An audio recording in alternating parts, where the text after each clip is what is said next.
बिस्मिल्लाहिर्रहमानिर्रहीम।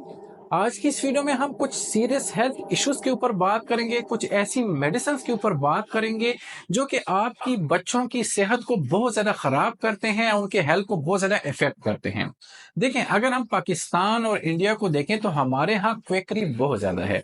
यहाँ पे जगह-जगह लोगों ने क्लिनिक्स खोले होते हैं, ऐसे लोग जो कि रजिस्टर्ड डॉक्टर्स नहीं होते, उनको मेडिसिन के साइड इफ़ेक्ट्स के बारे में, उनकी प्रॉपर इंडिकेशंस के बारे में इतना इल्म नहीं होता और वो आपको ऐसी मेडिसिन प्रिस्क्राइब कर रहे होते हैं, आपके बच्चों को ऐसी मेडिसिन प्रिस्क्राइब कर रहे होते हैं, जिसकी वजह से आपके बच्चों की सेहत और ज़्यादा ख़राब हो जाती है। आज की इस वीडियो में हम 2 ऐसी मेडिसिन के ऊपर बात करेंगे जो कि आपके बच्चों को बहुत कॉमनली दी जाती हैं, अगर आपके बच्चे बीमार होते हैं और आप उनको इन क्लिनिक्स पे लेके जाते हैं। सबसे पहली दवाई जो हमारे यहाँ आती है वो रिफापिन एच के नाम से आती है। एक सिरप में आता है जो कि अक्सर बच्चों को दिया जाता है, स्पेशली जब आपके बच्चे बीमार होते हैं, उनको मोशन के लग जाते हैं या उनको उल्टी लग जाती है और आप किसी ऐसे क्लिनिक पे जाते हैं तो आपके बच्चों को अक्सर औकात यही सिरप प्रिस्क्राइब किया जाता है। अब अगर आप इस सिरप के ऊपर देखें तो इसमें 2 कंपोनेंट्स पाए जाते हैं, एक रिफाम्पिसिन के नाम से आता है, एक आइसोनाइजिड के नाम से आता है।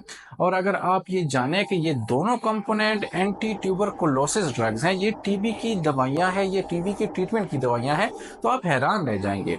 इन दवाइयों का बच्चों के मोशन में कोई रोल नहीं है, कोई इंडिकेशन नहीं है, लेकिन फिर भी ये लोग आपके बच्चों की सेहत से खेल रहे होते हैं, आपके बच्चों को ये वाली दवाइयां प्रिस्क्राइब कर रहे होते हैं। अब अगर एक ऐसी दवाई का इस्तेमाल आप अपने बच्चों को करवाते हैं जिसका इंडिकेशन आपके बच्चे को है ही नहीं, तो उसके एक तो साइड इफेक्ट से आपका बच्चे की सेहत खराब होती है, साथ ही साथ उस दवाई की रेजिस्टेंट आपके बच्चे में पैदा हो रही होती है।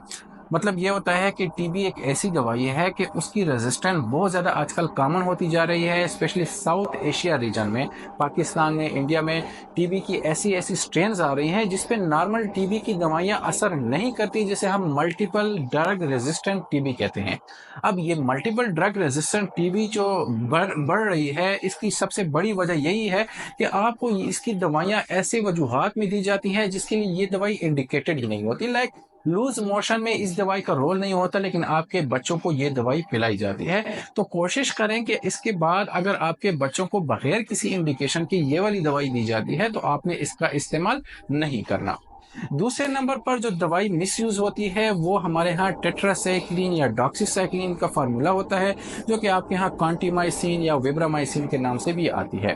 ये वाली दवाई छोटे बच्चों में, स्पेशली 8 साल से कम उम्र के बच्चों में इंडिकेटेड नहीं होती, क्योंकि इसके कुछ साइड इफेक्ट्स होते हैं। ये बच्चों के दांतों को खराब करती है, उसकी हड्डियों को खराब करती है, उनकी हड्डियों को कमजोर बनाती है।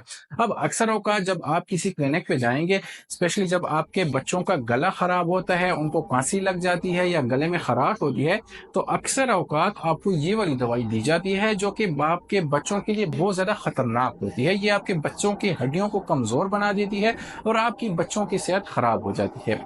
स्पेशली ये दवाई हम प्रेगनेंसी में भी इसीलिए नहीं देते कि ये आपके बच्चे पे इफेक्ट कर रही होती है। तो ये वाली दवाई भी कोशिश करें कि अगर आपके बच्चे की उम्र 8 साल से कम है तो आपने ये वाली दवाइयाँ अपने बच्चों को नहीं देनी।